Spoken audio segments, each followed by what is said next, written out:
Hi, everybody. It's Rebecca Johnson of Supergirl Radio. I'm just going to go ahead and get the live stream started. Still waiting on Morgan. So whenever she pops in, we'll get started officially.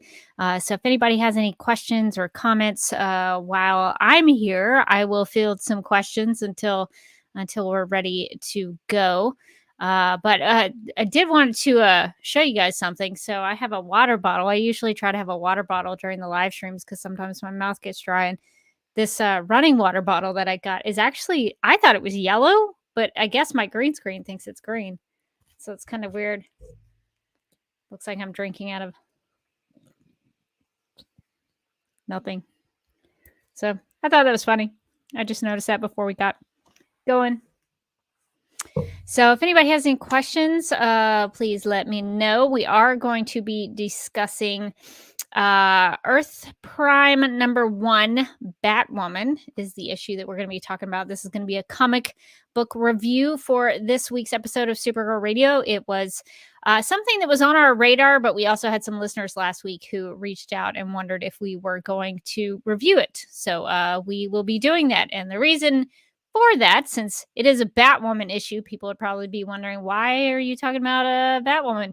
Well, we're not actually. Well, we'll probably talk a little bit about the Batwoman parts of the Batwoman issue, but it's mostly because Lena Luthor makes an appearance in this issue, and it's specifically the Katie McGrath version of Lena Luthor, the way she is drawn and the things that she talks about. It is set in a post Supergirl series timeline. So it's kind of after the show has ended. So we'll be discussing that as well. And speaking of which, I need to upload some overlays. So I'll do that while I'm on the live stream. That's super profesh. So I'll get those uploaded now. I had them ready to go. I just forgot to upload them. So if anybody has any questions, comments, anything they want to talk about before we get started officially, let me know. I think the next couple of weeks, we're going to try to get back to our goal that we've been trying to do, which is a balance of Supergirl Woman of Tomorrow and our Supergirl Radio Rewind series, where we go back to the beginning of the Supergirl TV series and review the episodes that Morgan did not get to talk about on Supergirl Radio since she joined a late season 1. So we'll get back to that. We got a little sidetracked with a few things. Like last week was the Cancer Gets Lost auction, which I actually can report. I did win something. I did win. I had the winning bid for the Watchmen Night Owl coffee, so I'm very excited about that. The only other I have a couple of Watchmen things. I have a Watchmen portrait book of pictures taken by Clay Enos, who's one of my favorite photographers, of wonderful portraits of all these, not even just the main characters, but like all the extras who filled out the film in the different time periods and the different clothing and the different aspects of the film. So it's a really cool book. And I also have a poster that I bought at Atlanta Comic Con a little while ago. So having the Night Owl coffee that I won in the Cancer Gets Lost auction is going to be a new thing that goes up in my office that I'm going to put behind the people who come and visit me in my office so that they don't stare at it instead of listening to anything I say, because that is very distracting. So that's very cool. Well, congratulations to Cancer Gets Lost for all the good work they have done. I see Morgan is there. Morgan, when you're ready, just give me a thumbs up. I'll bring you in. How are things? Do we have a doc? Oh, I sent it to you, but I will resend it. That might be important. Could be. I know I sent it quite late. Did you like message it to me? I emailed it. Oh, But well, I put it in the private chat. I have not checked my email in. I sent it very late. I'm catching up on my life. I've been very, very busy. So my apologies for the lateness in the Google Doc. It's not much. It's not as fancy as they normally are. But did you get it? I did, yeah. Okay, good. All right, so I am gonna close out a few windows. I don't see we have any questions or anything. I was just vamping till until you Nice. got here. I was on schedule to be like ahead of time, and then Bunsen decided to like lie down on my lap and like start to Oh. fall asleep, and I was like, no. You hate to bother them I was when like, I they're in don't that want to have situation. to get up now. It was a struggle for me. I'll just sit here forever if I have to. I don't want to bother you. I live here now. That's so funny. Did your sweater say merci? Merci. Oh, en français. Merci beaucoup. C'est le français. No, none. Baguette. Croissant. Croissant. All right. Well, cool. Très bien. Very, very, very good. All right. So we will go ahead and get started officially with the live stream, and then we'll get talking about this issue. All right. Let's go.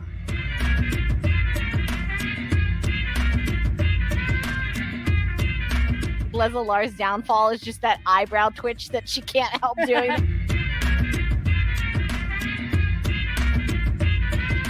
Could you imagine if Hope was like, let's add that to the PowerPoint?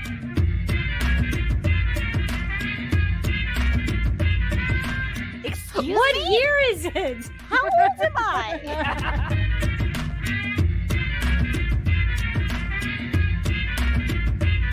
This is how the podcast breaks up. This is the last episode of Supergirl Radio.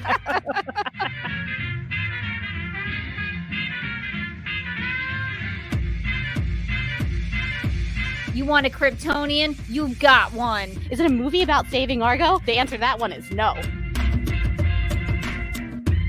It's called Witch for a Summer! !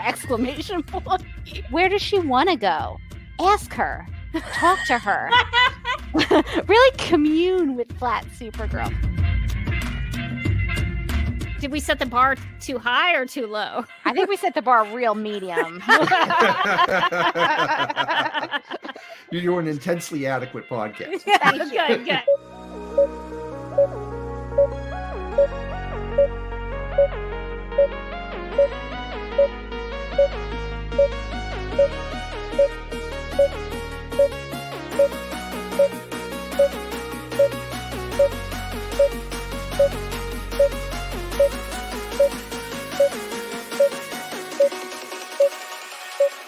Hi, I'm Elizabeth Noyce, and you're listening to Supergirl Radio.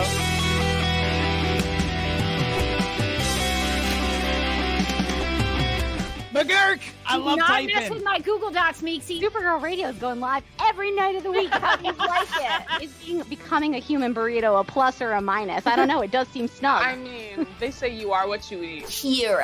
I love that. So I do a podcast called Supergirl Radio, and one of our segments is Lena Luthor, Boardroom or Ballroom, because She looks like a boss in this coat.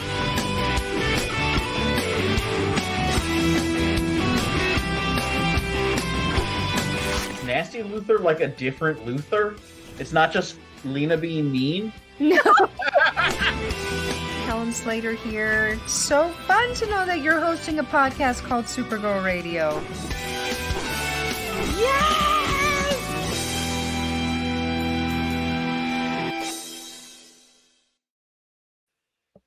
Welcome to Supergirl Radio, your source for all things related to the CW Supergirl TV series and the character of Kara Zor-El. My name is Rebecca Johnson.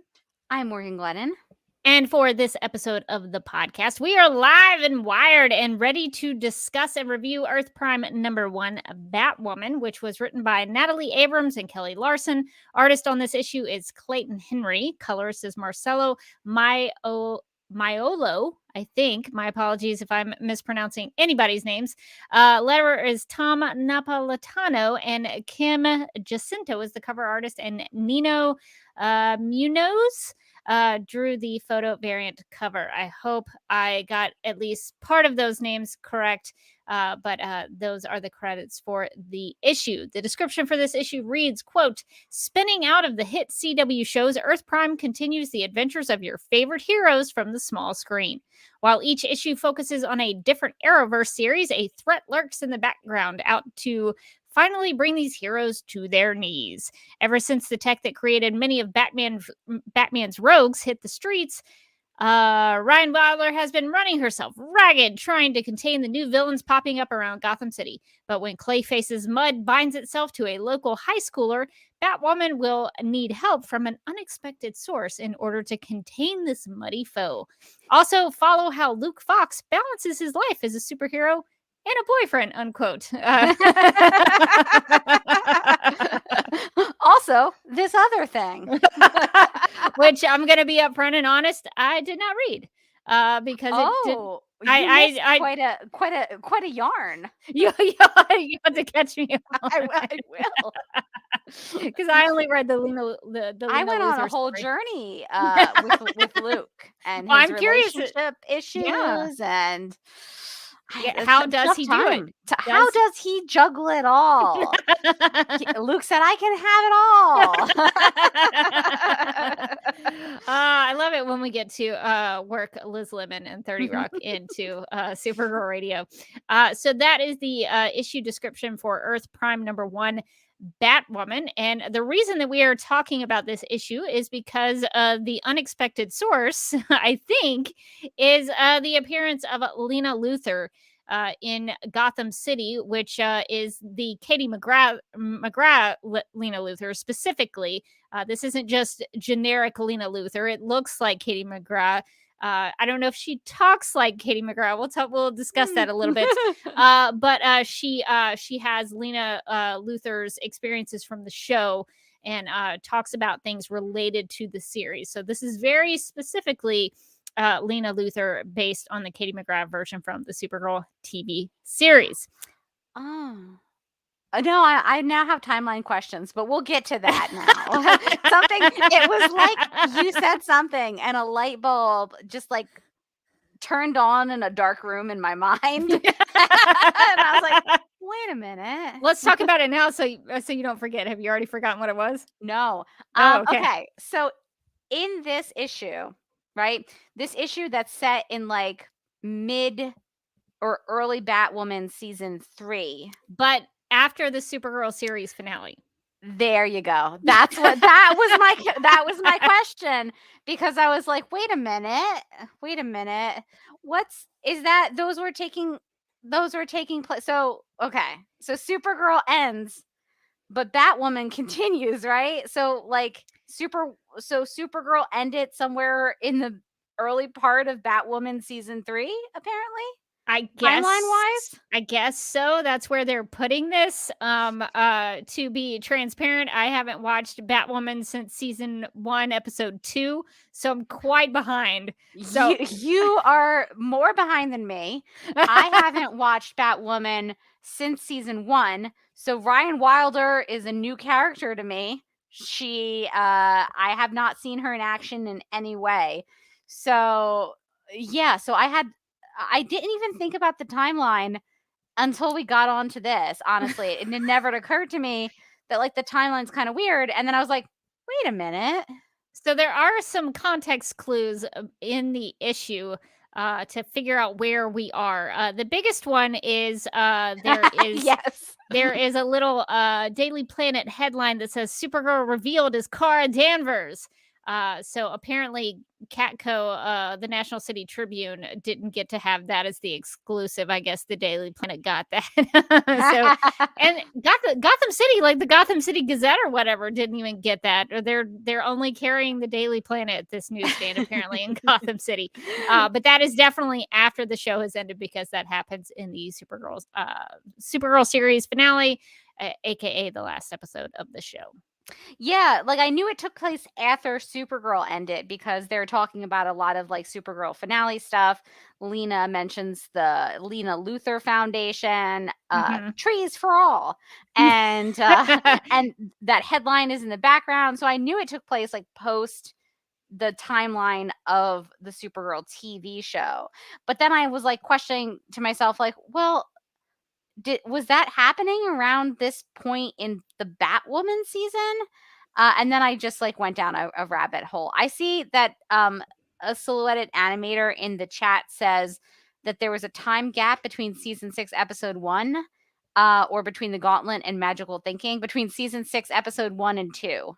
So it's so hard to tell nowadays, I guess, in the I don't know if we're post-COVID. I don't know what to call this time that we're living in right now.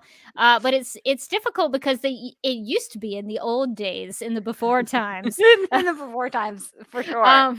TV shows would premiere in like September or October, and they would end around April, May. That was your TV season. And now it's like, whenever you have episodes, just whenever. And so they don't start at the same time. They don't end at the same time. They don't have the same amount of episodes. So it's like, who knows anymore?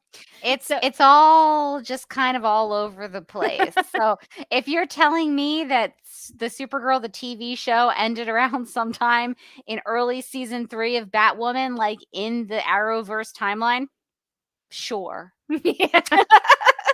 All right.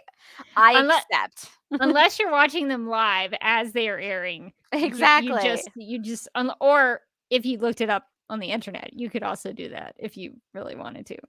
But that's a lot of work to keep up with these. So episodes. much. No. So we will take everybody's words in the chat for keeping us up to date, because some people in the chat, like Rachel, are up to date on Batwoman and can answer our questions if we have them, and we might have some. I'm gonna have plenty. All right, so I guess let's get to the heart of why we decided to talk about this issue, the Lena Luthor of it all. So Morgan, what did you think about Lena's, not her first comic book appearance, because Lena Luthor's been in the comics since the Silver Age, but the Katie McGrath version of Lena Luthor? I think this is her first comic book appearance. So, and somebody correct me if I'm wrong, but I believe that is correct. So Morgan, what did you think about getting to see this version of Lena in the comics? I thought it was fun to see Lena. I went into this kind of cold, because I actually got to read it one entire exciting day early, because we had plans to record our episode for Legends on it at a different date, and then we kind of moved our dates around. So we were like, oh no, we have to read it, before it comes out. So I was reading this and I was like, Lena?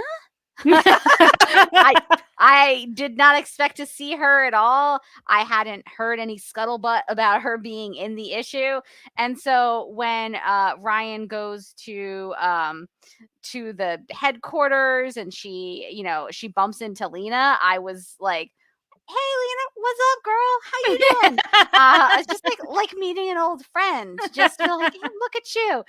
You're all in purple. It's a power suit. Clearly, you've got things to do. You got people to see.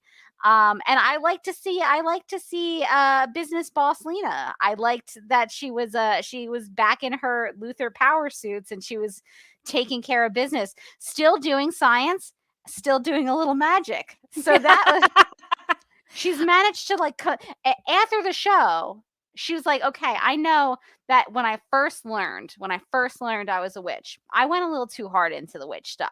I only wore peasant skirts and scarves. I spun and I sang Landslide, and and I was maybe a little bit of a drag to be around. But now I have combined my two loves, science and witchcraft.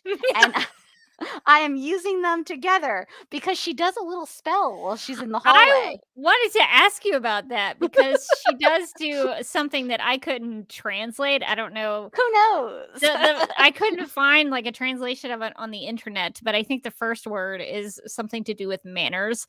I think the English in the speech bubble, where it says you can get the next one, I think that's what she's saying in the spell. So she's like Jedi mind trick controlling the security guard in the panel. So that's another reason why we know it's at least season 6. But when we get that Daily Planet headline, we know it's after the series finale. But the magic spell puts us squarely in season 6. And she seems very confident with her magical abilities. Yeah. She's just like, do I need to use this? Is this a little is this unnecessary? Sure. But she could just say, hey, is it okay with you if we just take this one? Yeah, she doesn't have to use use But she's like, you know what I'm good at now? Magic. She could just politely ask the security guard. No, if they could just... no, Rebecca. No. She's magic now. Asking people for things politely? No. That's for muggles. Well, Lena did have a penchant for controlling people's minds, so I guess she's just, she can't shake She's it like, completely. This feels right.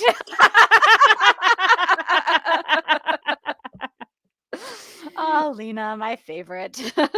So we do also, you mentioned that we know now what the Lena Luthor Foundation is. It is not, in fact, a summer camp for witches, but it is an organization that has created a renewable energy source that'll provide affordable power to national cities underprivileged.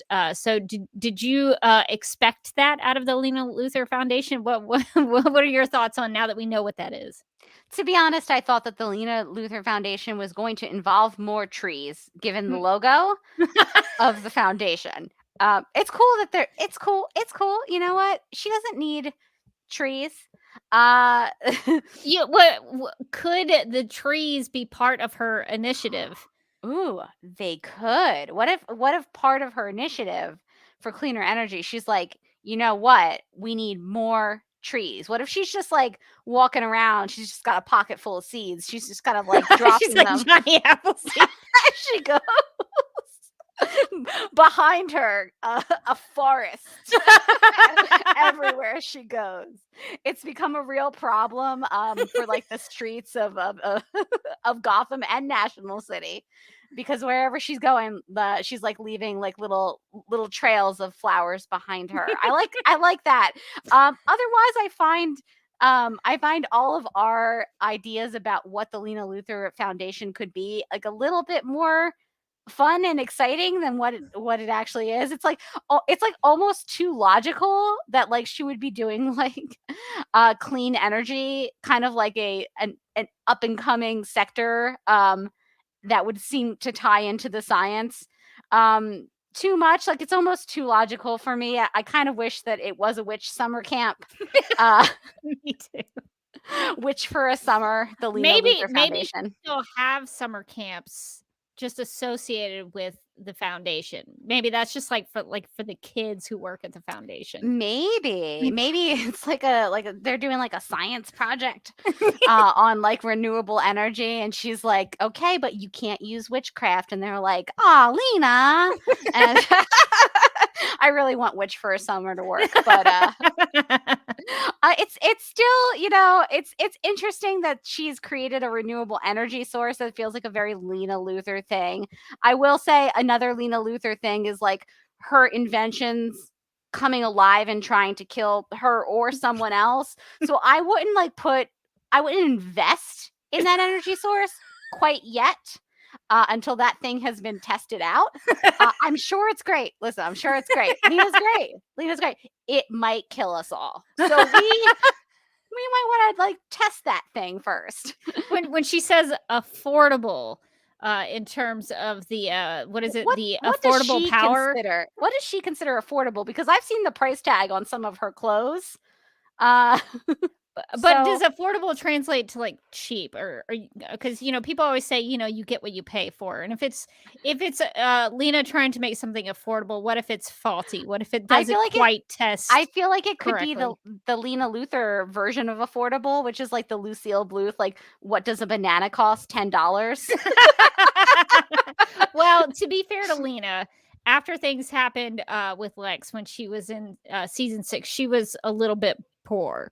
She was having to walk around in sneakers and that's true. She's lived life as a normie for a little while, so I guess maybe she's come back down to earth. She's like, the energy has to be affordable. It turns out things are expensive. Turns out when you don't have a whole lot of money in a big fancy organization like L Corp or Luthor Corp, sometimes it's kind of hard to make ends meet. Nicole in the chat says Lena's alternate energy source is fifth dimensional energy, maybe. Ooh. That could be. I that's completely not explained in this issue, but I No, like but I love the that. idea of that. That could actually work. And Silhouetted Animator in the chat also fills us in. Maner retrogorum or sorum, whatever it is in the issue, is Lena's quote in Latin for "stay back." So I tried to look that up, but I couldn't think. She could have just said Still, I still think she could have just been like, "Hey, She we'll- wanted we to need this show all." off a little bit for Ryan. She was like, "Hey girl, hey, I can do magic." Did you see that? Did you see that guy turn around? Ryan's like, "You sure you just didn't want to come on the elevator?" She's like, "No, it was magic. It was magic, Ryan." She wants to create affordable power for the underprivileged, but she doesn't want to share an elevator with a security guard. That is too much. That's asking too much. Listen, she's still Lena Luthor. She's like, I need my personal space. I'm sure she also had an elevator that was just for her and Elcor. So nobody's wants somebody got to in stink it up. Yeah. No. She was like, no, that seems reasonable. Doesn't everyone have their own elevator? I wish we got more of like Kara and Lena's conversations as Lena like learned what it was like to be poor. I feel like that was a real missed opportunity in this season for like comedy, where Lena was like, and you just use the elevator everyone else uses. What is that like? Lena starts going on like, she's like, this is my issue. Private elevators for all. And Kara's like, no, that's not a thing. That's not a real important thing. So what did you think about, because this is the first time Lena has interacted with Ryan. What did you think about their interaction in this issue?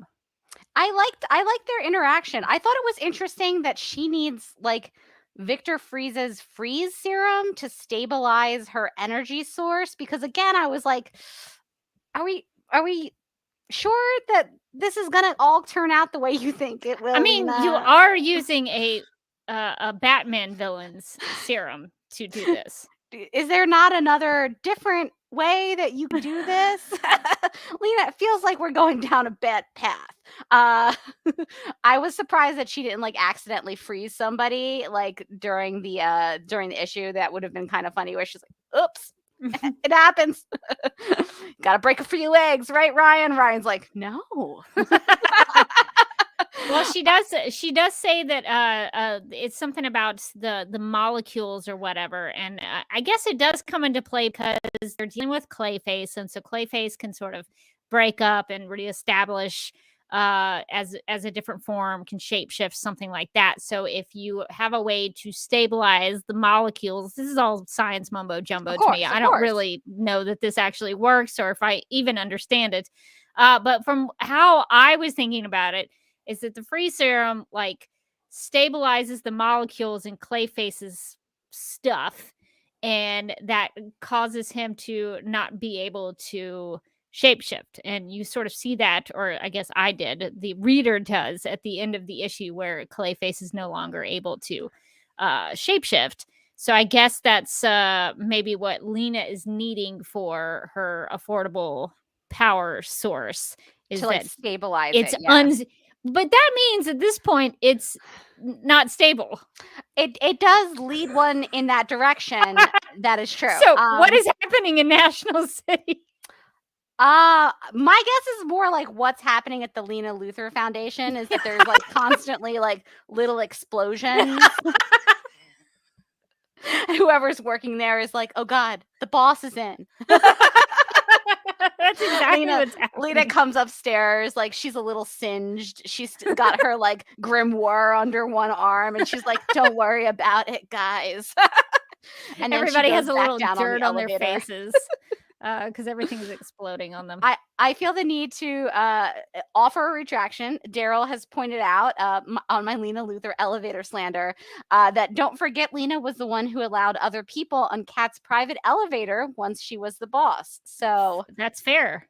Good. That's a good correction. So Lena's down to earth. She's willing to share an elevator, just not with that guy. That guy can go. I mean, I understand that she needed to. I know that we're like glossing over a lot just to talk about this one panel.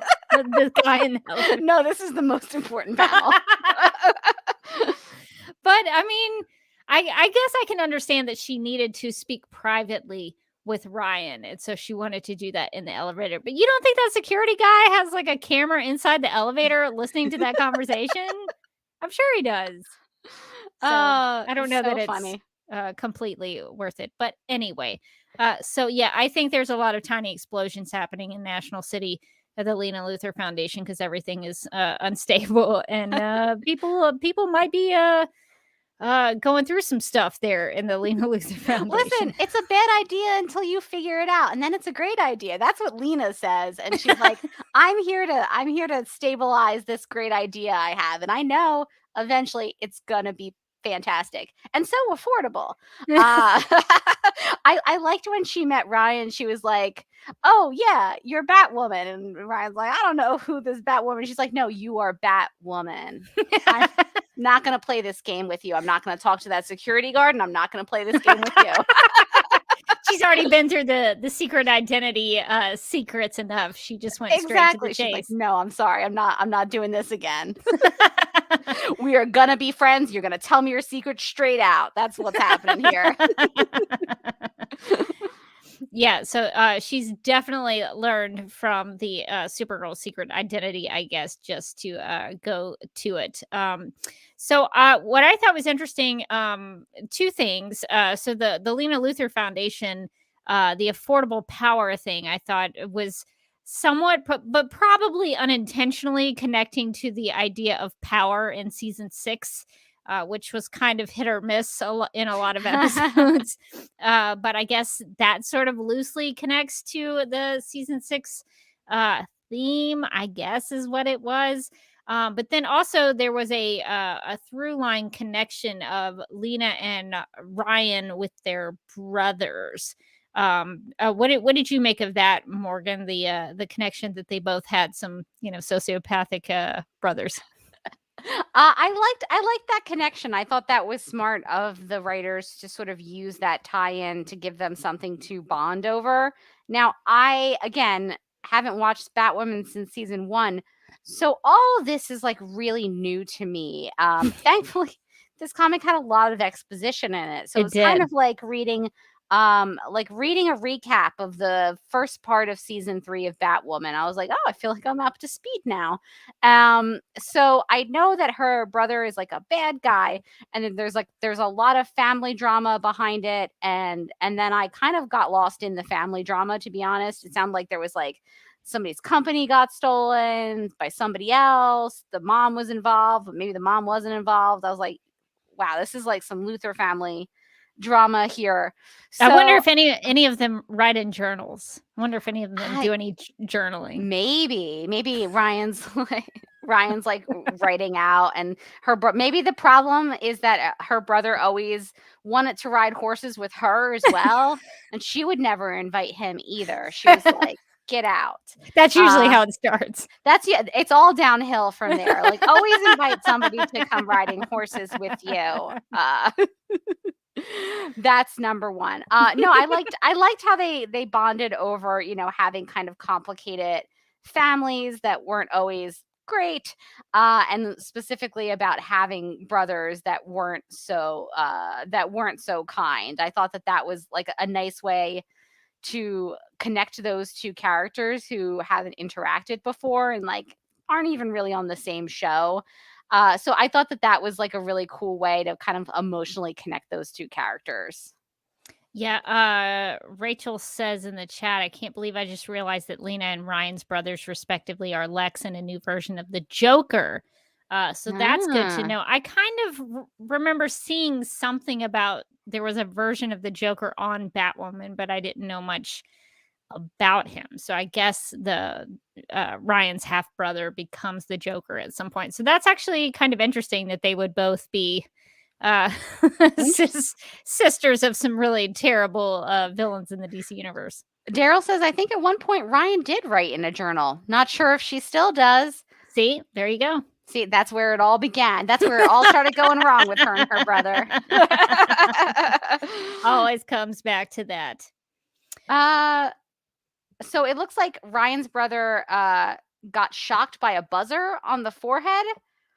I'm just taking these on faith that there people in the chat are not just making things up. And they're not just like trolling us with like It's made up possible- facts about the yeah. Batwoman series. And we're just like, oh, that sounds right. Yeah. We had a bunch of listeners write into us on the Legends podcast about Riverdale. And I swear everything that they said sounded made up. And then it all turned out to be stuff that had actually happened on that show. So I don't like put it past any CW show now, no matter how weird the plot line sounds. I'm like, sure. I think I heard that Archie fought a bear on Riverdale. So makes sense. Well, buzzer on the forehead seems very fitting for the Joker. It does. So I think that's fine. Yeah, Lena says in the issue, she is talking. So Ryan is talking about her brother, and Lena says, "Sounds a bit like how the Luthors operate. My brother Lex dabbled in the realm of the psychopathy and has psychopathy. Yeah, I think like psychopathy, and has led to me losing almost everything a couple of times." Because he would not go away is the thing. She's just really casual about it. Just like a couple of times. Listen, he I shot him once. It didn't take. These things happen. Siblings, am I right?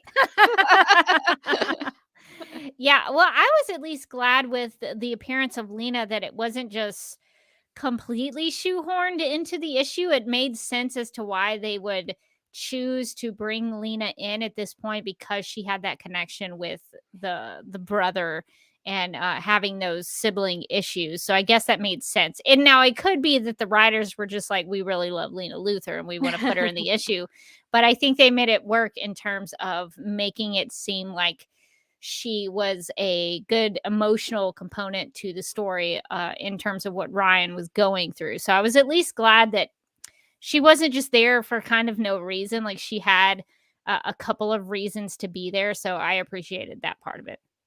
Yeah, I like the way that they worked her into the story with her business deals and the science, and that it did feel like she was contributing to the story versus just being like a very special guest appearance, just to kind of have fun with a character from a different universe. I think that they used her in ways that made sense within the story. Like if you have Lena Luthor and you have a science problem, or I guess now a magic problem, you're gonna want to ask her if she's got some time to have a science solution. So, and not only does the story and the character beats in this issue talk about the relationship between the brothers and the sisters, but there's also a lot of talk about found family.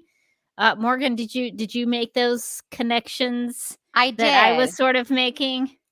I did. Yeah, they did. They have her talk about she's talking to Ryan, and she says, "You sound like Kara did when we first had to work together. A Kryptonian and a Luthor don't really mesh in the grand scheme of things." And then she's talking about like how the found family for the Super Friends is kind of like her found family, Ryan's found family with Luke and Mary and everything. So that made sense to me also, as well as like a tie-in to tie those two characters together. Yeah, I thought that was another good parallel and connection between both Ryan and Lena, was the idea of found family, because Ryan talks about that a lot with Mary in terms of Mary being both her best friend but also her sister.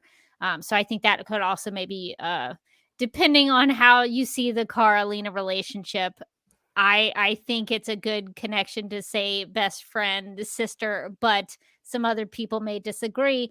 But I think in terms of the issue, that made sense to me that those parallels would be there as well between Lena and Kara and Ryan and Mary.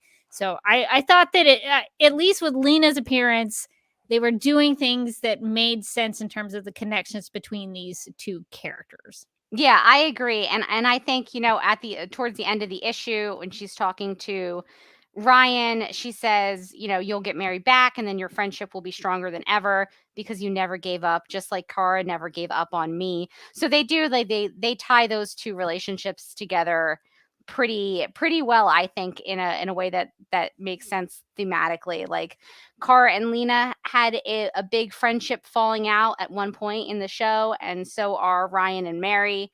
And so it does make sense to have Lena there as the sort of the voice of like, don't give up on your friend. These big friendship battles, they happen, and sometimes it's dramatic, and sometimes she turns into Poison Ivy, and sometimes she tries to mind control the world. Whoops.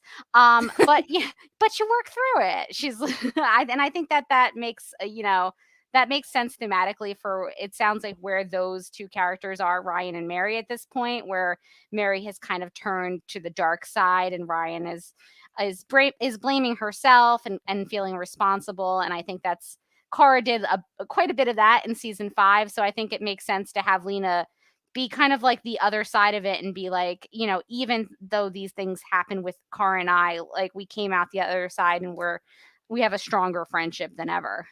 Yeah, I think maybe Lena could have leaned more into I know how it is going with Mary, where she kind of took a villainous turn a little bit. She'll be fine. She'll come back from it. I think among us. But she does mention that, basically, sometimes people make mistakes. I mean, things happen.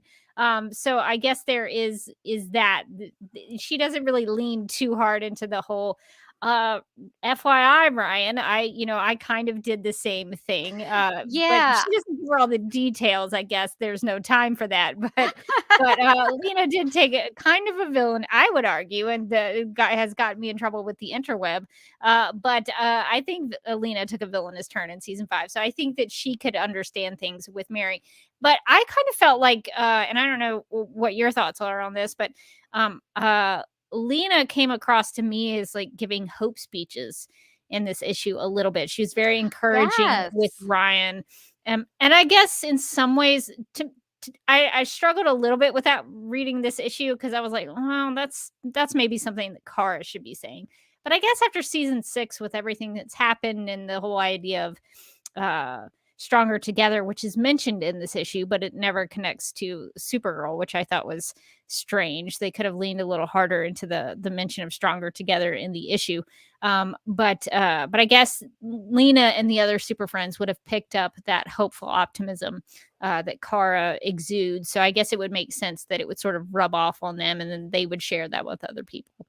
Yeah, I think from spending enough time with Kara, I think all of the, the supporting characters got, more hopeful. And you can see that in Lena, and especially her journey over the course of the show. I think the Lena who shows up in this comic, obviously this was written by Batwoman writers, but still, the Lena who shows up in this comic is very different than the Lena we met in, early on in season 2, who was very closed off and very standoffish. And I think a lot of that was, meeting Kara and meeting the Super Friends and being accepted by them and going on that whole journey. So I think we're meeting in this comic, a more hopeful version of Lena. And that makes sense to me from like what we've seen of her journey throughout the course of Supergirl as a show. Yeah, I think it makes sense in terms of the Lena that we see, by the end of the series run, that she would have a little bit more of an optimistic viewpoint on life, that she would be looking at the best of people and encouraging people and being able to give people wise advice from all of her many mistakes that she made over the course of the show's run. So I guess that makes sense to me. One of the questions that I had for you, Morgan, because I was curious, because we spent season 2, 3, 4, 5, 6 with Katie McGrath's Lena Luthor, and I don't know, for me personally, when I was reading the issue, I never felt like I was reading, it's hard to explain. Like it didn't come across to me as the voice of Katie McGrath's Lena Luthor. I wasn't really, like, I went along with it, with the things that she was saying, all good things, very, very smart characterization of Lena Luthor, but I never heard Katie McGrath's like voice in my head while I was reading it, just because some of the things that she was saying in the comic, I was like, I don't know that Lena would ever say that. Like, she said there were two things that I was like, okay, who wrote this. There was one line where she says, "You keep pacing and it'll wear a hole in the floor." I was like, I don't know if Katie McGraw's Lena Luthor would say that. And then she said, "My girl Kara was a paragon," and I was like, okay, that definitely is not something that I hear Katie McGraw's. When did she ever say, "You know what, my girl Kara"? Like, my girl Kara. I was like, no, that is not something she would have said. So it was hard for me to read some of this stuff because I couldn't buy into the voice of the character. But I was curious about what your thoughts were. Yeah, I would agree. I didn't necessarily, there weren't any necessarily any lines that I read and I thought like, oh, that sounds like a Lena Luthor line to me. Yeah, so I would agree. I don't know. I think that they got the gist of her character, the important parts of her character. I don't know that they necessarily got the voice of that character because nothing she said sounded, really pinged me as being like, oh, that's a great Lena line. Like that's a line I can imagine Katie McGraw saying on the show and delivering on the show. I would agree with you that, and some of it I think, we talked about this a little bit when we talked about this issue on the Legends podcast, but some of it I think came from, the writers being more fluent in a different medium, which would be television. Right. And so a lot of this comic, there's a lot of speech bubbles filled with a lot of text. There's just kind of a lot of text in this issue overall. And for me, I was surprised with the amount of like exposition that was in this issue overall. Just like a lot of trying to kind of bring people up to speed on like what's happening on Batwoman, which I feel like if you're picking up a Batwoman issue, maybe but I guess it's also part of a crossover that's taking place across a bunch of different I think CW shows. all of the Earth Prime issues I think connect and tell a bigger story. Yeah, as I understand it. I guess I'm not sure why you would decide to set it during such a complicated point in your show. They're like, oh, this takes place between these specific episodes in season 3. It's like, I kind of figured this would be more of like a one shot, and it felt more tied into like the overall season 3 narrative. So I thought it was going to be more of like a kind of a standalone Batwoman story, whereas it ended up being more, worked into the narrative of the season 3. So having not watched any of season 3 yet, I was just like, okay. And so some of it I think maybe is just that like the character didn't sound like I would imagine, Lena Luthor to sound on TV because it is a different medium. But I also think it was because she was delivering a whole lot of exposition almost the entire issue. It was just like, oh yes, this is me, Lena Luthor. I am friends with Kara Danvers. You are Batwoman. There was a crisis. My brother also, he was bad. And so when so much of her dialogue is about like, here is me, this is my deal, I feel like then you do kind of lose the character specific dialogue because she's spending so much time explaining who she is, what's her deal, how she knows Ryan, how she connects to Ryan, what a crisis is. Like there's a big portion of this issue that's just like, crisis, what's up with that? And I was like, to me, I just like stepping back, I don't think any of the crisis exposition was needed in any way almost whatsoever, because crisis didn't seem to play any part in this issue. So I wasn't really sure why Lena was explaining it all to us. Yeah, there's a lot of there are a lot of thoughts about that in the chat. So Rachel asks, how would Lena know about the crisis and the Paragons to Lex tell her that stuff? I seem to recall like right after Crisis, Doesn't Lena get to keep her memories? Yeah, Lena like woke up and Lex had arranged something, or I think something Lena happened. is one of the only people who gets to keep her pre-crisis memories, because I think Lex wanted her to continue beefing with Kara. I'm not really sure. I remember thinking, great, this crisis can be a soft reset on the story I don't like. And that's not the direction they decided to go. And she was like, I'm still mad at Kara. And I was like, cool. Silhouetted animator in the chat says, I think they just wanted a way to resolve the Bat of the Future thing because of the connection that Kate Kane had to the Paragons. I think they're still going to have to resolve that on the television show, though. I don't think they could be like, did you read that tie-in comic?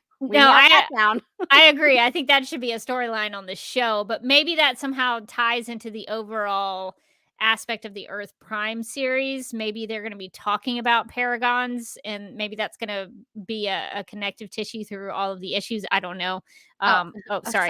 Sorry, I was hopping for Nicole's comment, who said she kept her memories as part of Lex's deal in Crisis, but probably also a lot of conversations about the details.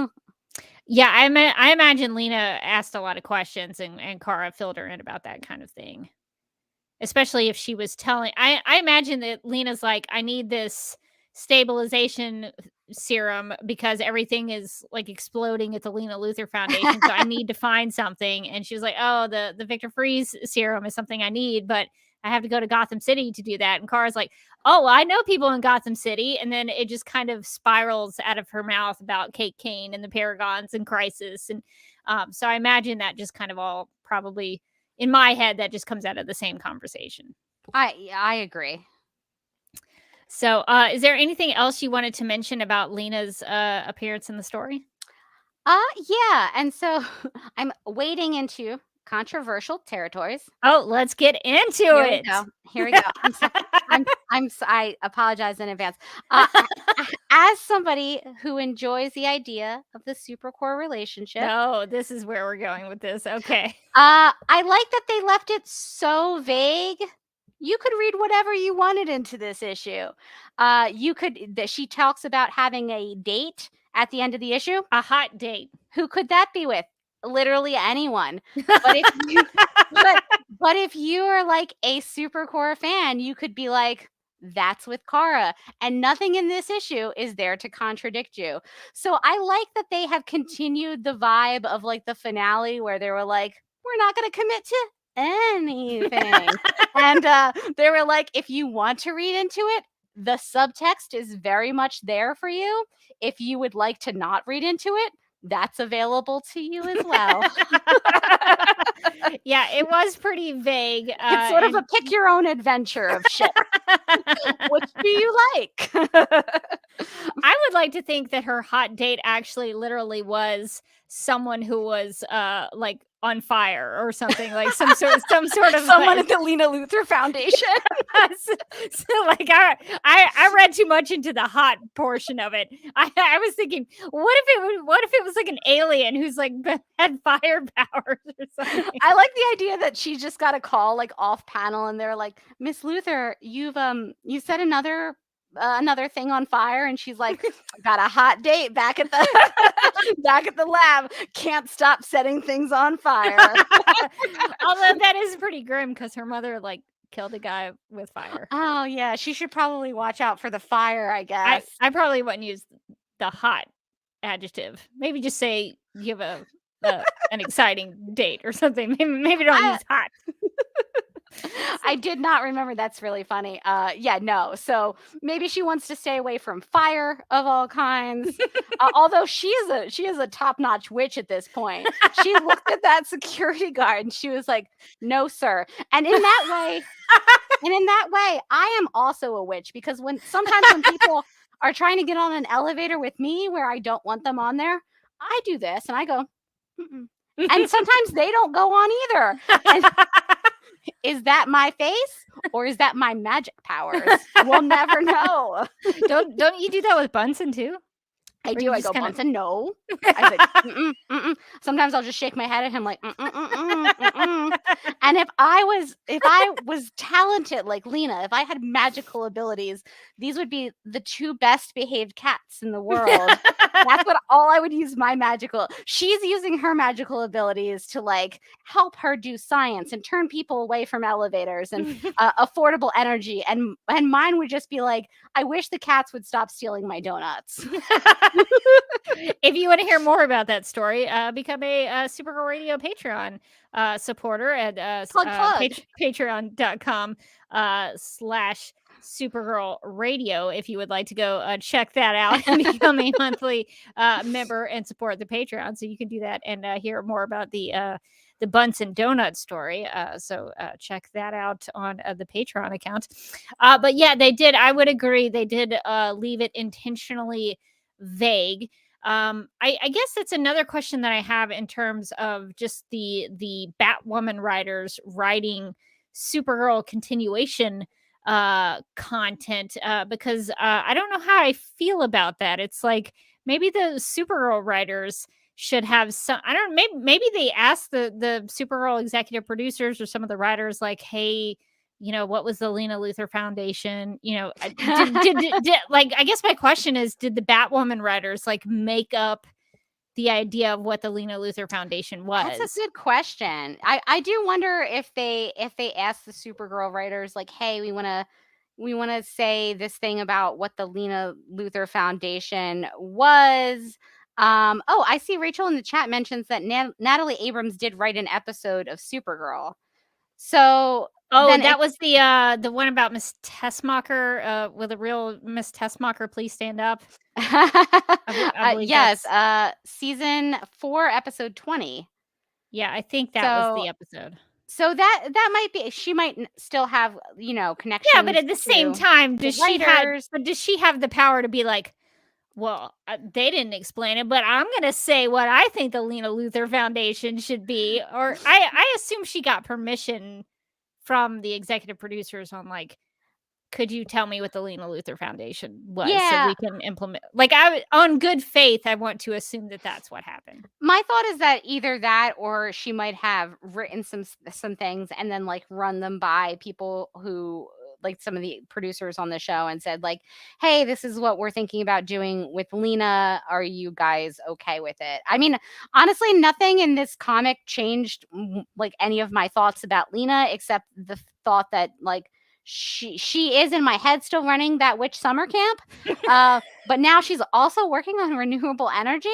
She can do both. She can do, but maybe the kids. She's got the kids on projects. Maybe that's why things are exploding. Use your magic for good, Freddie. Who knows? But yeah, I don't think that they did anything outside of the realm that would like change her characterization or change her end point on the show or the journey.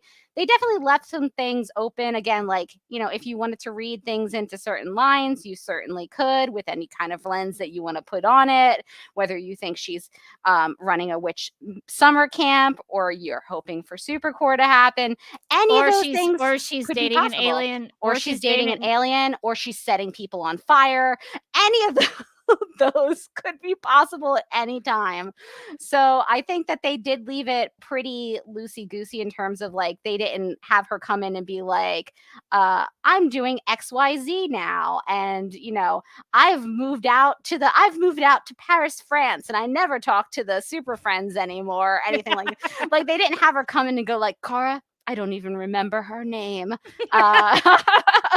They could have like sort of had Lena come in and have established a whole. Lena could have come in and been like, I'm a superhero now. Anything could have been possible. But I think that they kept it very vague within the confines of like where she ended on the show. Yeah, I think I would like to think that they intentionally kept some things vague, just not to step on any toes from the Supergirl writers room, but also maybe I would assume they got input on some of those things. I guess I know there are a lot of people in the chat who are like, do we really want the Supergirl writers continuing more of the story? And I guess that's also a good point. I wouldn't give them that authority. Maybe the Supergirl writers shouldn't continue writing any Supergirl stories. But, I guess there's part of me that's like, well, what gives you the right Batwoman writers to like write the continuation of this? This is not your show. Like, part of me is a little like offended about it, but maybe they work together on it. I think of like, there's been a lot of TV shows that have had like tie-in comics. I know like Smallville had like season whatever 11. or 25 or whatever season they cut up to. And I know Buffy and Angel have both had tie-in comics, and I think the X-Files have as well. And to me, these tie-in comics are very like vaguely canon, right? Because like if they wanted to reboot any of those shows at any time, guess They'd what's just do it. getting thrown out the window?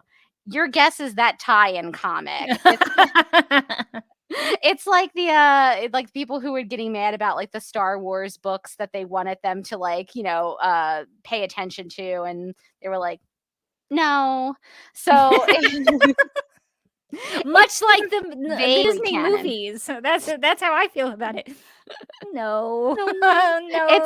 It's sort of vaguely canon, but like it also can be not canon if you don't care. Like if you could just they needed- completely ignore it if you wanted if they to. needed to bring Lena Luthor back at some point, and they needed the Lena Luthor Foundation to be a foundation where she exclusively kicks puppies, they would do that in a heartbeat without caring about what happened in this comic at all. Because like, if they need that comic, that character for a specific thing, they're not going to be like, well, in Earth Prime number 2, we said, or number 1, we said the XYZ. Like, they're not going to care. Yeah, the Lena Luthor Foundation, where she kicks puppies, I think is run by the Metallo Lena. Yes, that's definitely yeah. Metallo Lena in that dimension. That's what her foundation does. She's like, those puppies had it coming, and that's the tagline for the Lena Luthor Foundation for Metallo Lena. Yeah, I think that's what she's doing. I see that Silhouetted Animator says the Arrow tie-in comic with Merlin had a whole story where he was originally Jasper King and had another son named Saracon. I don't know any of these storylines, but I believe you. So and that Arrow comic is very, very loose canon though, for example. So also another example would be the Adventures of Supergirl tie-in comics from Sterling that's Gates. an example of a really great one that they were like, nah. It's a great one that maybe should have been canon, but there's Would some be things great. in there that are not connected to the show. For instance, a big one is the Psy in the comic is very, very different than the one we got on the show. So, and I think also Alex Danvers mentions a boyfriend in that issue, so that's very different. That was early days, huh? So it's definitely not canon to the show, but it's a great comic, and if you love Supergirl stories, definitely check that out because it's got great writing and great art. So, there are some tie-in comics where I'm like, I don't know. I kind of still think maybe that should be canon just because it was a good story. Maybe we want to make this a little more canon. Yeah, I agree. I see that Rachel says in the chat, Lena being in the comic was also seen as controversial because people thought she was overshadowing Ryan, especially since Sophie, Ryan's love interest, was only in 2 pages. I'll be honest, I did not know that was Sophie until somebody said, Sophie. And I was like, oh, hey, Sophie. Didn't expect to see you here, girl. How you doing? Yeah, I agree. I kind of think it's the thing where in comics you have unlimited budgets and you never have to schedule anyone, right? You can just draw her in there. You don't have to talk to her people and have your people talk to her people and then like pay her money and then schedule her in. So I think it's kind of natural that in comics they're going to want to do like a fun crossover with maybe a character or an actor they can't usually get, or they're going to want to do something that they wouldn't have the budget for on the television show. So it makes sense to me that they would have kind of leaned a little bit hard into Lena in this issue because like probably it would be hard to get Katie McGraw on Batwoman. But it would definitely be like logistically complicated and cost money, but it's free in the comic. Yeah, and also my question to that would be, what would Sophie have been? What would Sophie's role have been in this issue?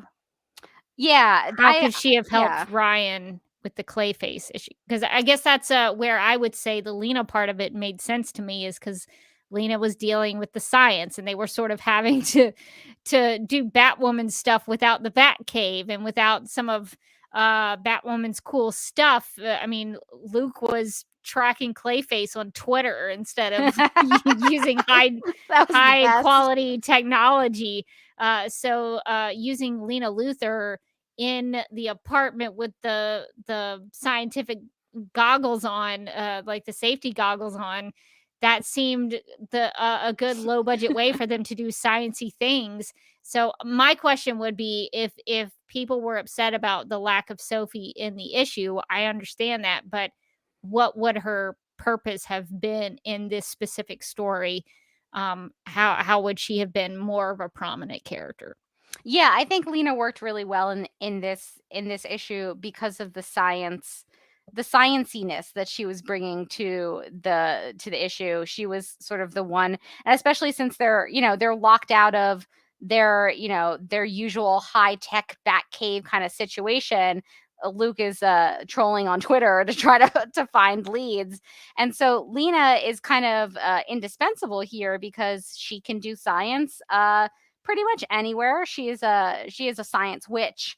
And so she's really good at doing this kind of stuff because she does it with Kara and the Super Friends, and I think having her there makes sense in terms of like how they're trying to track down this kid with these Clayface abilities. Yeah. So I don't know. I didn't know there was a controversy that people are upset about the lack of Sophie, but I guess that makes sense from a Batwoman fan standpoint that they would want to see more of Sophie in it, which I totally get. So I guess there is that issue. I guess is there anything else you wanted to talk about the story before we move on to talking about the art? Yeah, the one thing I will say, and I guess this is maybe for both the art and the story, but it was an interesting point Kat brought up when we talked about it really briefly on the Legends podcast, which was that usually in comics, especially if it's like a tie-in, they would do something, pretty big, like huge things that would be really expensive to do on the show. And I, like Kat mentioned, being a little bit disappointed that like they didn't take this opportunity of like the comic medium where you can do anything because you're drawing it. And you don't have to worry about the special effects budget. They did some stuff with the Clayface abilities, but honestly, I agree. I feel like a lot of that stuff felt like it could be done maybe not as exciting on a CW budget. So I did kind of hope that they would maybe take the comic medium and do something really big and kind of like an action set piece. And I did like the action, towards the end when she's fighting Clayface and all of that. And I thought that was really well done in terms of like using the comic book medium. But yeah, I guess I expected maybe just a little bit more in terms of using the actual comic medium to do some stuff that they wouldn't have been able to do in like a traditional television episode. Yeah, I would agree with that to an extent. I think they did utilize the comic books as a medium to do Clayface. Clayface is very difficult to do in live action. They did a pretty good job of Clayface on the Birds of Prey TV series. Clayface was very much a shapeshifter on Gotham. They did a pretty good job with Clayface, but to really do Clayface, you have to really make him big and muddy and gross. And so I think they did a fairly good job of that in this issue, but I agree. It could have been bigger. It could have been more intense. And I guess I was somewhat disappointed by the art in this issue. It was like I could very much tell that the Lena Luthor who was in this issue was based on the Katie McGrath version of the character. She very much looked like Katie. So I appreciated that. But I also I think to your point about the exposition, they never really let the visuals sort of tell the story. I shouldn't say never. There were some bits with Clayface where some of the visuals were, I think, telling the story. Like at the end, there's a bit at the end where I was like, is Aquaman coming into play with this? Because I think it's page 35, because I'm not going to call it location 35 in Comixology. I think that's weird and I think it's dumb. But there's an end of the issue that's, I don't know, I'm just assuming that it's teasing Aquaman because Clayface has like the the orange and the green coloring, and there's a trident that's in there. So I don't know if that's what's happening, but that's what I got out of it, because the visuals were telling a little bit of the story. And I wish there had been more of that in this issue. A lot of the panels reminded me of Silver Age comics, where in Silver Age comics, it was just kind of like the panel, and it would literally show you what was happening, and that was it. And it would just kind of be like a storyboard that went through the story. But in some of the really great comics that I think of, that I can think of, the visuals are more telling the story. A good recent example would be Supergirl Woman of Tomorrow, where the visuals are helping you understand what's happening in the story and what's going on with the characters. But this one was really maybe too straightforward in terms of the art. For me personally, I like a little more flashy visual in terms of using the art to tell the story. But I thought there was one really good set of panels that I liked. It's on page 10, where Tanner, the high school kid who has been infected by Clayface, is shape-shifting into someone's mom. Yes, I like that. I like that panel as well, because I feel like they were doing something interesting with the art. It's a 3-panel spread across the middle, but they're splitting it up, and like one half of the mom's face looks normal, and the other half is like this like falling apart Clayface, and then you see Clayface, like him just kind of push it back into place. Yeah, I thought that was a good example of the visual helping to tell the story and helping me to understand what was going on, because of the art in that case, I was like, yeah, I get it. I understand exactly what's happening. So that I thought was probably the standout set of panels for me. The only other thing with the art that I would talk about is I like to use the guided view. So if you like double click on Comixology, it will kind of zoom in on things. And on page 31, if you do that and you sort of scroll through the close-up shots of Clayface's eyes, it sort of animates the eyes, like they sort of move a little bit back and forth. And I just thought that was funny.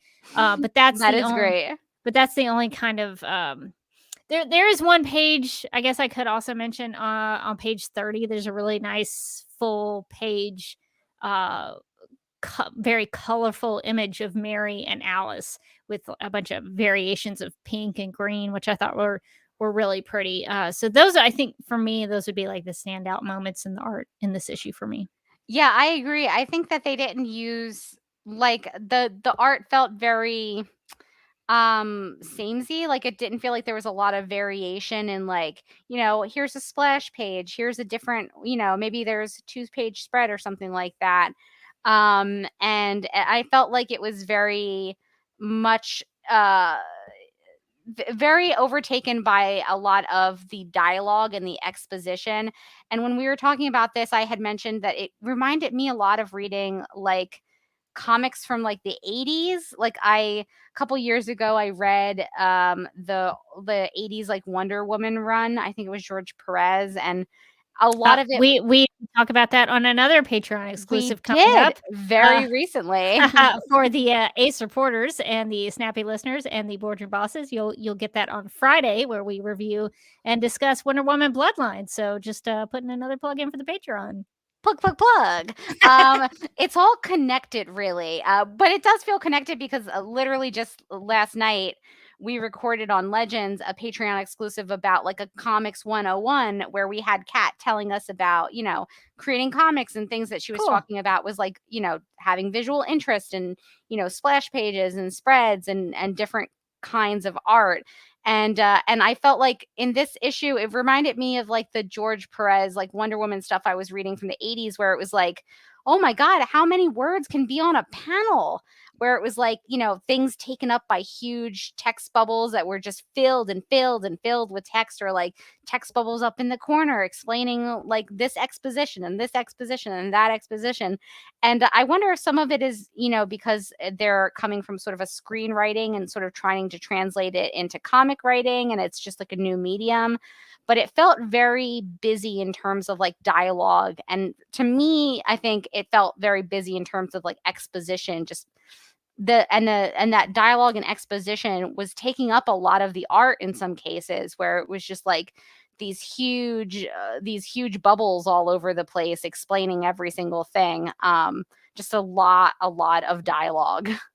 Yeah. To be fair, there are some moments in the George Perez or Perez. I've heard it both ways, and so I don't know which one it is. So I always say both.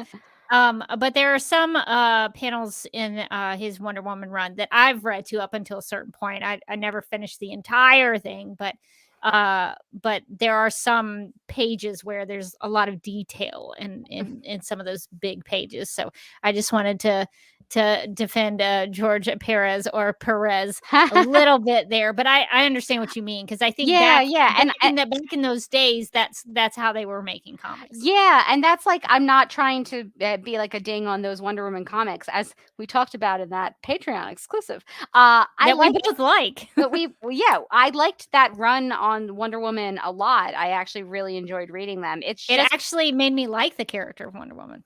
Ooh. I liked that run a lot. I thought there was a lot of good stuff in that run. And also, I think that was just kind of how comics were back then. Because if you go even further back to like Silver Age stuff, it is like you're reading a novel, and also there are a couple of pictures. It's like, the text on it is so dense, and there's so much of it, and it's so tiny. They're so very tiny, obviously made for young eyes to read. So I kind of felt like it was maybe a more, more of a throwback in terms of like the amount of text and that kind of design aspect of it than like I'll read a lot of modern comics where, there's not as much dialogue, or there's not as much dialogue on like every single panel. Yeah, I think this issue, it was perfectly fine. I enjoyed reading it. But I do think the art could have been given a little more creativity. I think it was maybe possibly handicapped a little bit because there was so much exposition and dialogue that I think the artists tried to do as much as could be done, showing images to back up the dialogue, but also helping to tell the story. So I think there was a little bit of a handicap put on there because of the dialogue. So I'll try to give the issue a little grace on that. But I do think the art could have leaned into helping to tell the story visually a little more.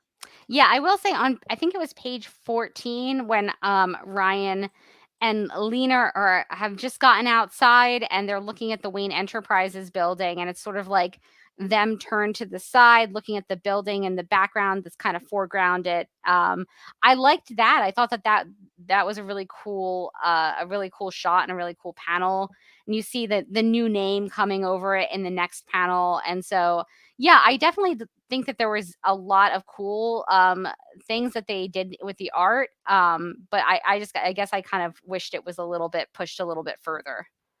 Yeah, because you can tell things that are going on with the character just visually with their face. You can do a lot with the facial features that you don't have to put dialogue in there. There's one panel, I can't remember what page it's on, where Luke is crying, but it just seemed a little hokey to me because he was crying a lot. So I know exactly what panel you mean, because I went, and I don't know that that's the reaction I was meant to go for. I'm also maybe a little heartless, but I was just like, I don't like the way that looks. Yeah, there maybe could have been a different way to show that he was visually upset about it instead of making it so cartoony looking. But that's probably me being overly critical of it. But I think the art, it was a little bit of a disappointment, but I think they captured the likenesses of the actors really well. And that's kind of, I think, part of the artistic goal behind these tie-in comics is that you want the characters to look like the actors portraying them on the shows, because fans of the shows like us are going to buy these comics and you want to see them look like Katie McGrath when you read them. So I think in that it accomplished its goal. And I think, from both of the art and the writing perspective, it can't be easy to write a comic that's tying into a currently running television show that is mentioning a recently wrapped television show that has to be the first in a series of all these comics that from different shows that are going to tie in, but also so it has to be accessible for new readers and it has to be accessible for fans of the show. And that's you're having to service a lot of different audience segments that aren't necessarily the same people. So I think that they definitely did the best that they could. And some of the dialogue really feels clunky because it has to work so hard to like explain things that are happening in Batwoman in case you're not watching Batwoman. And I was just scrolling down on page 21.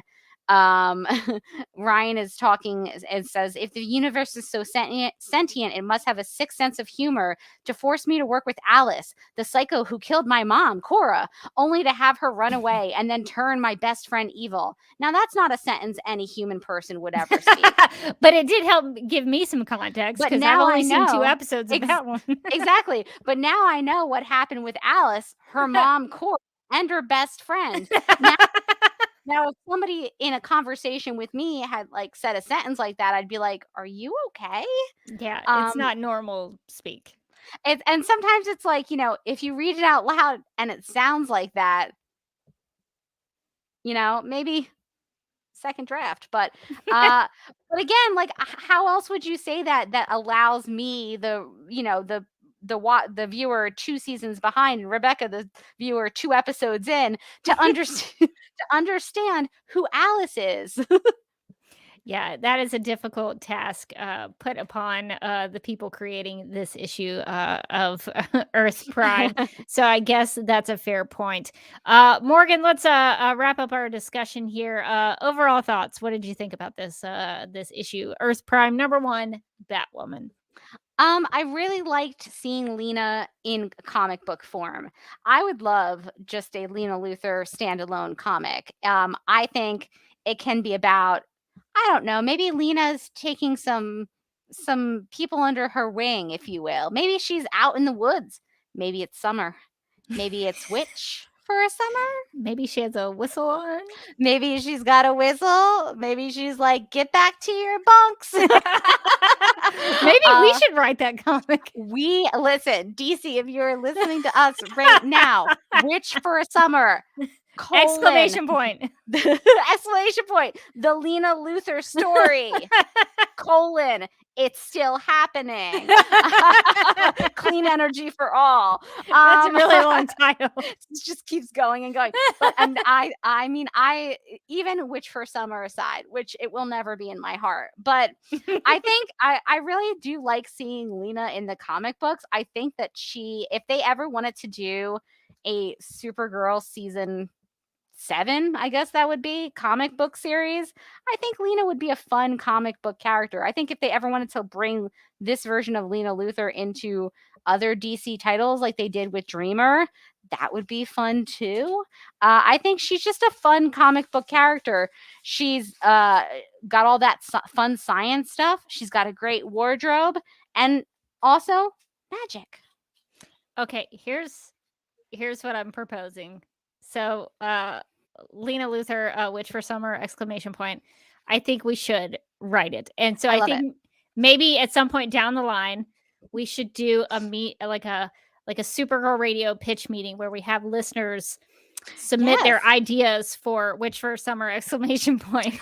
And then we compile. It could be like an anthology series. It doesn't have to be. Oh, yes. It doesn't have to be continuous. We could have listeners submit their own stories for Witch for Summer. Lena Luthor, Witch for Summer.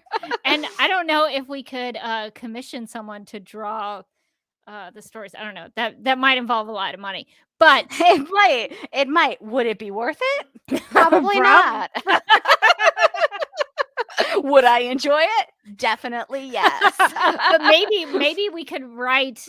Maybe we could like use the episode to take pitches, because I saw this happen at a Dragon Con panel that I went to one time where we created a villain, a comic book villain, and so people like shouted out ideas like it should be from set in a Western, and he should have a scar, and he should be a gambler, like, and so they took all these ideas, and then the guy like drew what that villain looked like, and we created this whole backstory for this character. So maybe sometime in the future, maybe we could just write a story set in the world of Witch for a Summer !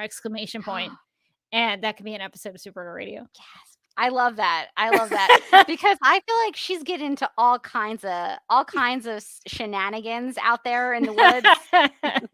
You know, her true home where she's sniffing a branch and putting on a weird wig. I feel like that's where Lena feels most at home. That and the science lab. So maybe we'll either do a pitch meeting format, or we do a contest where people submit their best ideas, and their then we'll best pitch. We'll pick the best one. What if we make them come on and like pitch to us like we are the executives? Oh, I love that even more. And they're the creative, and we'd be like, I don't know, I don't see it. Like Shark Tank or something. Paint me a photo. Yes, like paint me a picture. Where's this going in season 2, Witch for a Summer? I love this idea. We're going to workshop it. So we need to get through a lot of other projects that we're doing first, but maybe on down the line we'll do. But if you have a good concept for Witch for a Summer, now is the time where you're going to want to start workshopping that. You're going to want to come in strong to this pitch meeting where we can do nothing for you ultimately. But maybe we could pick our favorite and send somebody a prize. We could, yes. Oh my God, what if what if it's like those old Nickelodeon shows and we send them to space camp? I don't know that I'm willing to actually send somebody to a witch's summer camp. Could you imagine like just a grown adult in space camp? My podcast sent me. Fun fact, my brother went to space camp. No way. I always wanted to go to space camp. His simulation like crashed. Oh no. But he tells me it wasn't his fault. He actually did his job. So I actually know somebody who went to space camp. That's amazing because you always used to be the prize on like Guts, and I used to be like, who are these lucky kids going to space camp? But they also had to go on Guts. Yeah, they had to listen. Like a styrofoam boulder smashed into them, and they had to survive that. But at the end, they got to space camp. It felt like it was worth it. I don't think it was in hindsight. So we're not going to send anybody to space camp and/or a witch's summer camp. But maybe we'll send you something. We don't have that in the budget. I'm sorry. Maybe we'll send you something from the TeePublic store instead. It's almost as good. Yeah. But we'll you know what we should do? Yes, go ahead. I'm so sorry. We should make Witch for a Summer t-shirts. And then we should send it to the winner. Yes, I think that's very possible. I'm gonna get in Canva.com, my best friend Canva, and we need to do it like an old camp shirt, but then there's like a witch's hat. Okay, we're definitely doing this. I'm really excited about this. I'm gonna wear it all summer. Okay, so we're definitely doing a Witch for a Summer ! Collection. All right, sounds good. All right, I hope everybody's in for that. Coming soon, Supergirl Radio, late 2022, maybe. We'll see how that goes. All right. Well, I guess my overall thoughts are it was nice to see Lena in a comic. I thought it was an enjoyable read. I liked the Clayface aspect. I think he's a really interesting Bat villain. So I was glad to see Clayface in there. It did help catch me up on what's going on with Batwoman. So I guess there's that. But I think the Lena Luthor of it maybe could have been written a little better to where it sounded to me like Katie McGrath's Lena Luthor. But I appreciate that they used her purple Luthor suit. And she very much looked like Katie McGrath. So I will give it points for that. So if you do want to go check that out, you can go to Amazon Kindle, Apple iBooks, Barnes & Noble, Nook, Comixology, Google Books, and read DC if you want to pick up Earth Prime #1, Batwoman if you haven't done it already. And Comixology is still weird. My complaints are still there, but I'm still reading it through Comixology. You could probably also find it at your local comic book store. So definitely go support your local shop if you have one. And I think that the next issue in this Earth Prime run is Superman and Lois. That seems right. Feels correct. I have not read it yet. We can be assured Supergirl won't show up in that one. I don't think there's probably not. She doesn't even exist on that show. Don't worry about that. I don't think so. Should we get into some listener feedback? We sure should. Okay. We have an email from Mara who wrote in to say, I just listened to your latest podcast and it was great. I wanted to thank you guys and the legendary ladies for featuring Cancer Gets Lost. What a cool way to raise money for cancer charities. I love that they choose a new charity each time to spread the word and funds, especially for lesser known cancers. Everyone is impacted by cancer in some way, and this is such a fun way to help out. I also love that you both got so into the blank slate pilot info. This is an Alexander McCoy email. Yes, finally. I've been wondering what's going on with him. International man of mystery. I honestly kind of forgot about that, but now it's back, and I'm really excited about this. So Mara goes on to say, I, for one, was in when you said Matt Passmore. He was on this show a while ago on A&E called The Glades that my husband and I totally watched and enjoyed. It was a cop show that took place in Florida, and the logo was an orange with a knife sticking out and blood running down the sides. He was good in it and does a really good American accent. He is Australian. Oh my God, a new piece of the puzzle slides into place. I wonder if he'll be Australian on the show. Mara said, highly recommend so you can prepare yourselves for this ghost guy he will possibly be playing. NBC is very into those spy, what is happening? I am so confused shows. I really liked Blind Spot, though. Hopefully it will be like that. Anyway, keep up the good work. I'm looking forward to hearing more about the comics and Supergirl on film if The Flash ever comes out. It won't, Mara. It won't. It's never coming out. So we'll let you know if it ever does. But I wouldn't count on it anytime soon.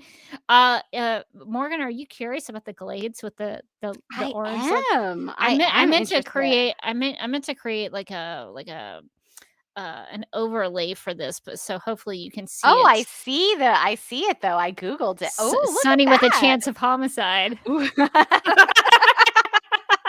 That is a good tagline. I would expect nothing less. So that's good to know about that show. When Mara mentioned the orange with a knife sticking out of it, I was like, what? That can't be right. I don't know. I kind of like it. I think they did a great job here. I think this tells me everything I need to know about this show, and maybe I'll check it out. So I just wanted to share that in case you hadn't seen it before, like I hadn't. Amazing. Oh. Well, I hope we keep up to date on the new information as it unfolds about this show, because I have so many questions and I need all of the answers. Is he a ghost? Is he real? I don't know what's going to be happening. Is he an urban legend come to life? Maybe maybe we will have to set like a Google News alert just in case new information of a blank slate comes up, and we'll fill everybody in on the Alexander McCoy news. There'll just be a segment on the show where it's like, what, the McCoy? just be news about what's happening with that show. If that show never airs, I will be so heartbroken. If it does not get picked up, we are going to be devastated. That is upsetting. So we're only good thoughts for Blank Slate and Alexander McCoy. All right. Well, I think we need to get to some Supergirl Radio and some DC TV plugs. If you would like to contact Supergirl Radio, you can post a comment on our website at supergirlradio.com. You can email us at supergirlradio@gmail.com. If you'd like to leave us a voicemail, you can call us at 678-718-7252. You can like us on Facebook and follow us on Twitter and Instagram, all at Supergirl Radio. You can listen to us on Apple Podcasts, Stitcher, iHeartRadio, Google Podcasts, Radio Public, Podchaser, and Spotify, where we also have a Spotify playlist that includes music featured on and inspired by the CW's Supergirl TV series. We are listed on DC's fan page, which you can find at dccomics.com/DC-fans. If you like what we do, we encourage you to give us a rating and write us a review on Apple Podcasts. If you enjoy our Supergirl Radio live streams, make sure to subscribe to the DC TV Podcast YouTube channel and hit that notification bell to get notified when we go live and wired. DC TV Podcast also has a TeePublic store, so if you're in need of new DC TV related t-shirts, tank tops, sweatshirts, onesies, mugs, notebooks, pillows, or stickers, go to supergirlradio.com and click on the TeePublic store link at the top of the page. Supergirl Radio, Superman and Lois Radio, The Flash Podcast, and Legends of Tomorrow Podcast, Black Lightning Podcast, Batwoman Podcast 2, and Titans and Doom Patrol Podcast just for you. Justice League Dark Podcast, Green Lantern Podcast, Stargirl Podcast, Strange Adventures Podcast, and finally my favorite of the bunch, DC TV After Dark, where you're allowed to say fuck.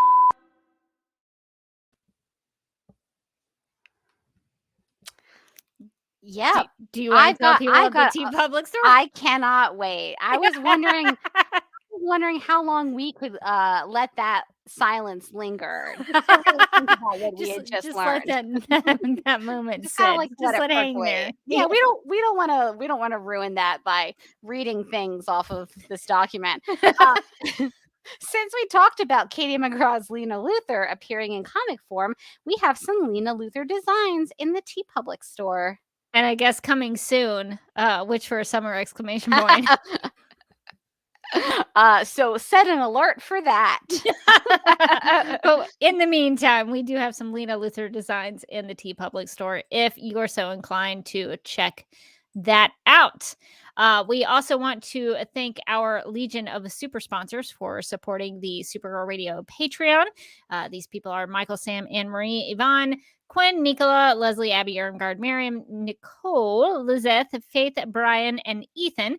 If you would like to become a Legion of a Super Sponsor, you can go to patreon.com/supergirlradio, and we have 4 monthly levels. So if you want to check out those things, you can go to the Patreon website and become a supporter of the Supergirl Radio Patreon.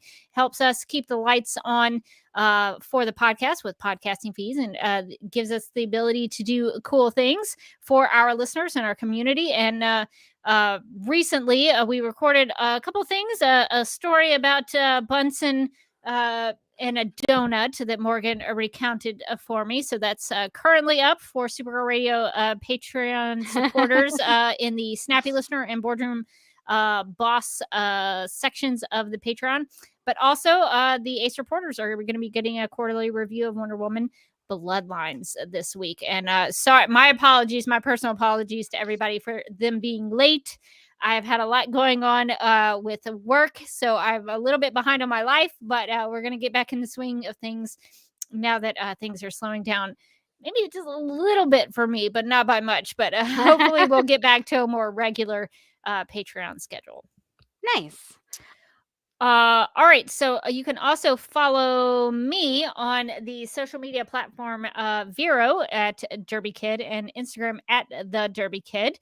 You can also check me out on my personal YouTube channel, youtube.com/duckmilkprod, where I am currently going through a project of looking at the top critics' reviews from Rotten Tomatoes of Batman v Superman: Dawn of Justice and seeing why they didn't like the film. And a lot of times they don't have a lot of good reasons for it. So I'm not real impressed, but it gives me an opportunity to talk about art criticism and how to review a film. So that's been a lot of fun to dig into, and just asking the question, what is art? And how do you talk about it? What is art? What is art? Is it paintings of horses? Yes, it is paintings of I horses. think it is, yeah. But if you want to come check that out and hang out with me while we talk about that, you can go to my personal YouTube channel on Sundays at 9 p.m. Eastern and join me for those live streams. And you can find me on Twitter and Instagram. I'm at Mojotastic. You can also find me on DCTV After Dark, where we need to start thinking about what we're doing for our next episode. Oh, that might Fun. be good. We're bad at this scheduling. And you can also find me on the Legends of Tomorrow podcast. We are releasing this week our fan feedback episode on season 7. So that's all of the stuff that you guys have sent us on the last season, and also 100 things that we love about the show. I don't think we got 100. I think we got to the upper 60s though, which is impressive. And then also last night, just as a teaser, so many people mentioned Riverdale and how weird it was, and we were like, it makes no sense to us. And then we floated the concept of doing, like we make Sarah do, a drunk Riverdale episode where we're watching the show without any context, and we did it. We watched. I had a good 2 glasses of wine. Amy had more wine than she usually has. She said that a lot during that podcast episode. So if you're drinking along at home, you're gonna want to drink every time she's like, "I never drink," but drink responsibly, because you're not going to make it to the end. And we had one of our great listeners send us in a drinking game to play with the show. Because again, Kat and I watched season 1. Amy's watched none of it. So we had no context for, we did a Riverdale March Madness on our Twitter account, where we started out with like 12 episodes, and then we had people vote until they voted on the winning episode, which was the season finale of season 3, which was truly wild. There was a character named Edgar Evernever. It's a real name of a real character on the show. He was harvesting organs, and that's really where I'm going to leave it, where that was one of the more normal things that was happening on that episode of Riverdale. So we did a drunk Riverdale episode. We had a viewer send us in the drinking game and some discussion questions for afterwards. That's nice. And then we just tried to guess what was happening on that show. So that episode will probably be releasing in a couple of weeks. So definitely, if you like Riverdale, even if you don't listen to the Legends of Tomorrow podcast normally, it might be fun to listen to a couple of people who've never watched Riverdale, who have partaken in a few beverages, try to figure out what they just watched. That sounds amazing, and I'm looking forward to it. I always listen to the Legends of Tomorrow podcast, even though I don't watch the show. But I'm definitely excited for that episode, so I can hear how many times Amy talks about how she never drinks. That's very exciting. I've never seen Riverdale, so I'll be consuming Riverdale like I consume Legends of Tomorrow. So it'll be pretty normal for me. Yeah, we went on a whole journey with that episode, where we were like, did Archie just say he's previously fought a bear? Oh, sure. Why not? Okay. Why not? Why Just not? go with it. There was cults. There was, Well, you love cults, so I love cults, so it felt right at home for me. There were dinner parties. There was so much exposition. There was one scene in which I probably, because of the drinking game, drank an entire glass of wine in one scene. And I was like, oh no, I'm 10 minutes in and I've drank 1 glass already. That's bad. So definitely, if you're a Riverdale fan, I think that's a fun episode to try out, because we had no idea what was happening. Well, looking forward to it. All right. Well, I think that's going to do it for this episode of Supergirl Radio. But until next time, I'm still Rebecca Johnson. And I'm still Morgan Glennon. And remember, it takes patience and understanding to see there's more to life than vengeance.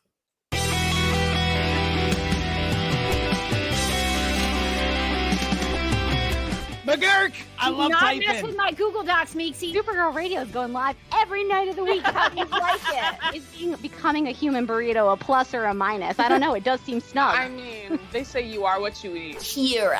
I love that. So I do a podcast called Supergirl Radio, and one of our segments is Lena Luthor, Boardroom or Ballroom, because She looks like a boss in this coat.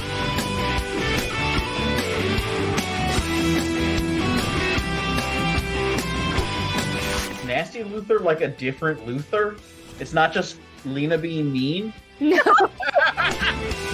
Helen Slater here. So fun to know that you're hosting a podcast called Supergirl Radio. Yeah!